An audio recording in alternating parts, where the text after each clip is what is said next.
Reed on Sunday, Bryce Wilson on Oh, Tuesday. that's Bede with a D. I thought that was like the guy who.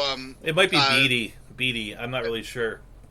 I was fairly sure that that was the same dude who caused Leon Lett to fumble when he was, running to the end zone in Don the Don Super Bowl. Beebe. Don Yeah. Beebe. No, he's not that guy. But Oh. sorry to take all your things there, but this is they need to know it's happening. There's nothing much to explain there except they're coming back. The other one that is probably coming back sometime this weekend is Hunter Pence, so I didn't write down. Other activations: Spencer Turnbull for the Tigers, AJ Pollock for the Dodgers, relief pitcher Diego Castillo for the Rays, Matt Carpenter for the Cardinals. And every time I see his jersey, I'm like, when did Chris Carpenter become a fielder? But no, it's a different guy. Matt Carpenter's a good player. Yeah, I know. But for some reason, whenever I see him, like, I thought Chris Carpenter retired, but no, it's totally different guy. Apparently, there's more than one person who could be named Carpenter on this planet. Corey Seager for the Dodgers, as well as David Freese, and Caleb Smith will be returning to the minors as he gets ready with the Marlins. Yep. Smith had a good first outing coming back, and I think Pollock's a guy that you should look at for the second half. Rehab stints seem to be coming up for Mitch Moreland, Matt Duffy, official Red Sox nemesis Sean Manaea, Jarrell Cotton, Kevin Gausman, and Ender Inciarte. And Gio Gonzalez is, I think, you missed in there. But yeah, these guys are all coming back. Gausman looks pretty good. 5K. He had 6Ks in 5 innings. The other guys all having difficulties, but it's sort of normal. Sorry, Jarrell Cotton not. He's pitched 9 innings. He's got 9Ks, and he's brought his ERA down in each game. Moreland actually played a game. He went over 4, but he's actually a really good hitter. He's just shaking the rust off. That's the purpose of the rehab start. Call-ups include Bubba Starling for the Royals. That's the only really big call-up. He was the 5th overall pick in 2011 for Kansas City, first round. And that's kind of a slow turn to get to the pros, seeing as he's now 25 years old. He's a guy that is, when he came up, he was projected to have like plus speed and decent pop, to be a kind of 5-tool guy. I think he's AL only eligible. The one big thing it says that if you're holding on to Billy Hamilton to try to get stolen bases is that if this guy does anything more than Billy Hamilton, he's going to play center field, and Hamilton's going to be reserved to the Terrence Gore role, which is pinch runner and that sort of thing. Your mission, if you choose to accept it, Doug, is to figure out which one of these players who have been recalled is because their catalytic converter will cause people to explode. Not just the catalytic converter itself, but actual people near them. It's a horrifying thought, but it can happen to you. Recalls this week include Kyle Freeland for the Rockies, A.J. Reed, the first baseman, Framber Valdez for the Astros, Andrew Neisner for the Cardinals, Mauricio Dubon for the Brewers, Jake Cave for the Twins, Breivik Valera for the Yankees, Greg Allen for the Indians, and Nate Lowe for the Rays. Now, I did see Valdez's start when I was at the gym a couple days ago. Great play against the Rangers. Did it remind you of a certain ship with the same name? Not far off. 2/3 of an inning, 4 runs. Granted, he didn't get any help from the Astros, who got blanked, but still, yeah, that was. Yeah, he's changing the pronunciation. He's now Framber Valdez. Oh.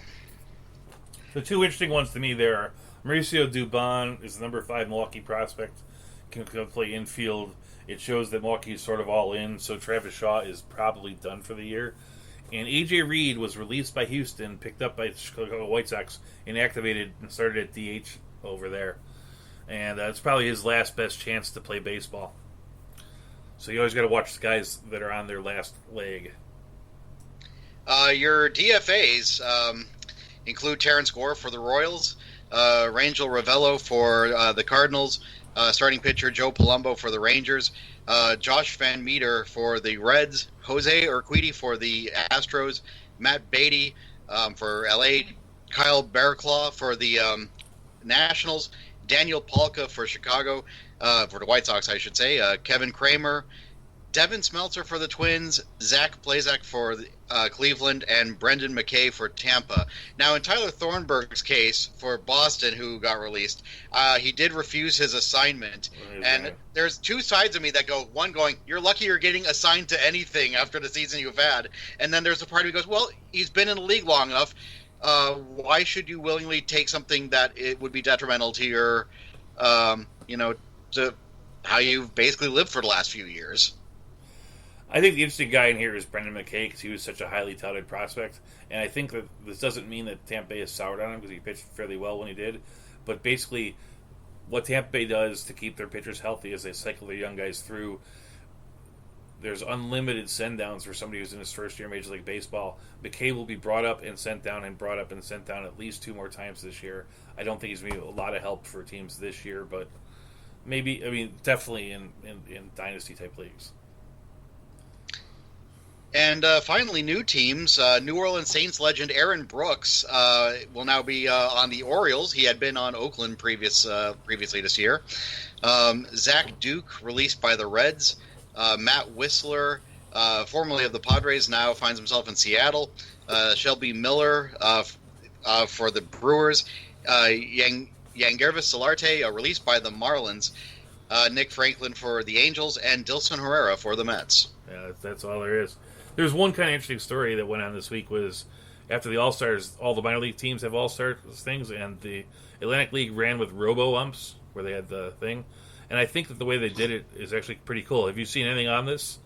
I saw that they went with the prototype Joe West 2000, which meant that it got upset at least one, if not both of the managers in said game, and ejections were fast and furious. The only real complaint was that it's a little slower than normal. Like one of the pitchers said that he didn't know whether he'd thrown a ball or strike until he got the ball back from the catcher because there's a little bit of delay. Batters who were getting rung up or, on the strike 3, instead of walking to the bench because they knew they were struck out, they would just sit there and wait for the answer. So it's probably adding about 4 seconds to each strikeout, which, it's the cost of getting it right. But I think that they did it right. I wonder why it takes longer. I honestly don't know. I think it's the relay.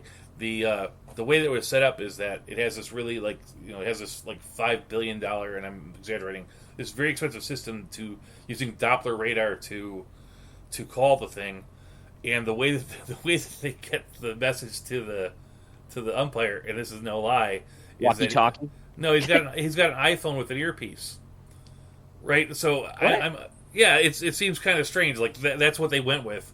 And so I'm assuming the delay comes from the fact that, when you transmit something, there's a delay. When we talk on this thing, on speaker here, if you're listening to us live, what you're listening to happened probably 11 seconds ago. You're going back in time. It's just that weird... What if it's just a light activation? So it's someplace they can see a light. Green, red. That's all you need. It's binary. For the love of Pete.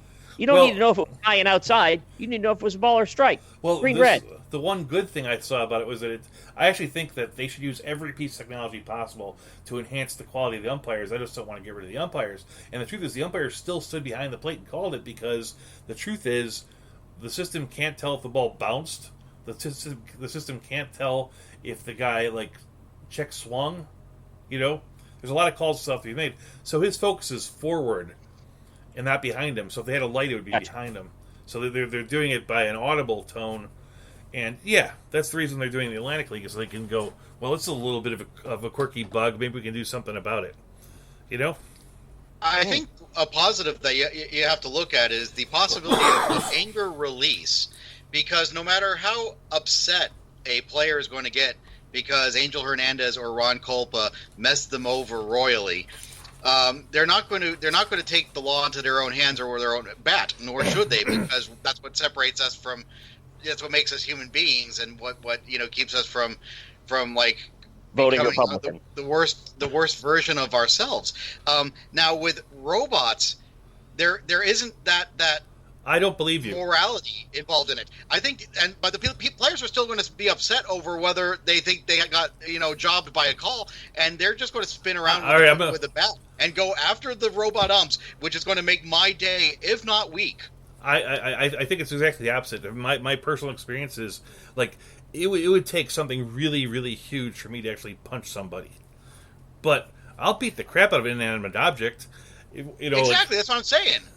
You know, it's like I'll hit my computer if it's not going fast enough. I'll hit my TV if this thing's not coming in.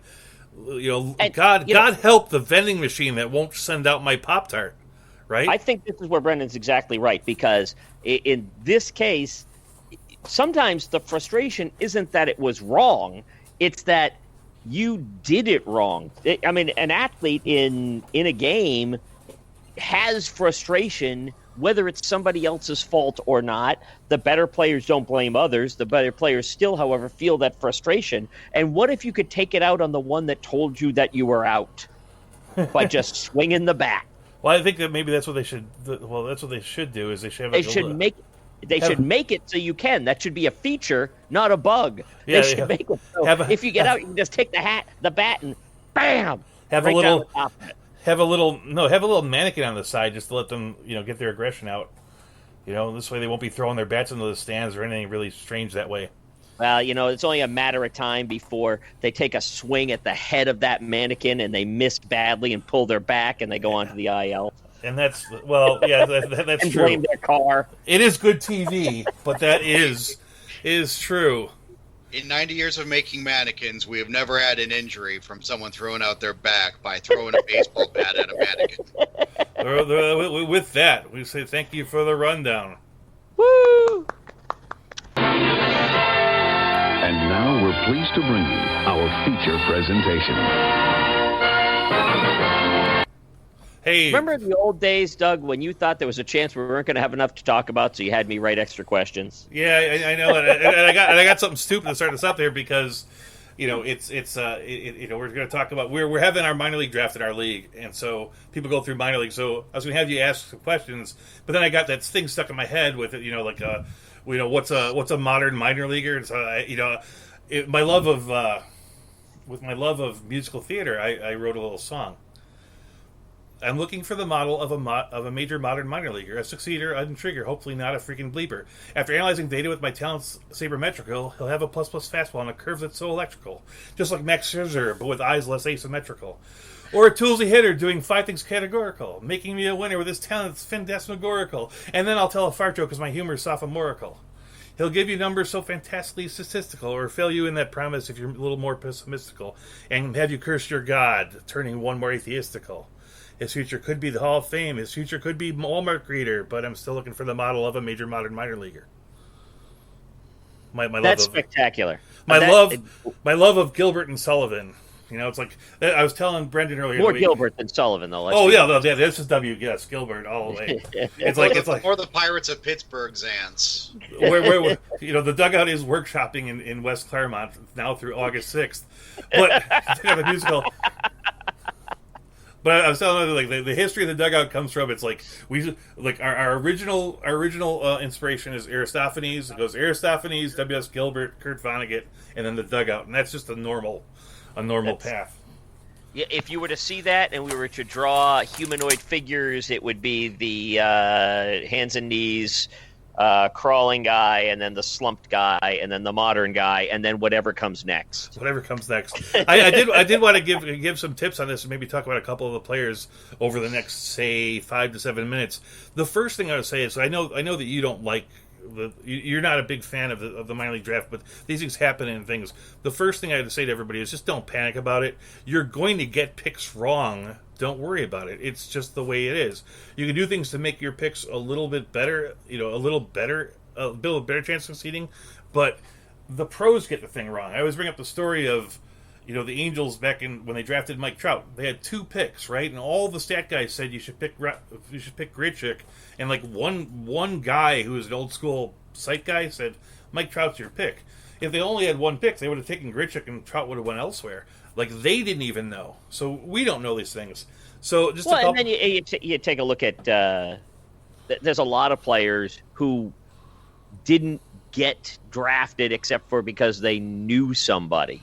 Yeah, especially in the later things. You're talking about 13th, 15th round, and some of those guys turn out. Piazza's a famous one. Absolutely. Because his mom knew Tommy Lasorda. His mom.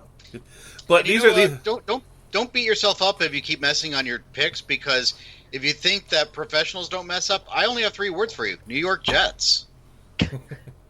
But I was going to give some tips and maybe answer a question that the professor has about picking these drafts. And I was like today,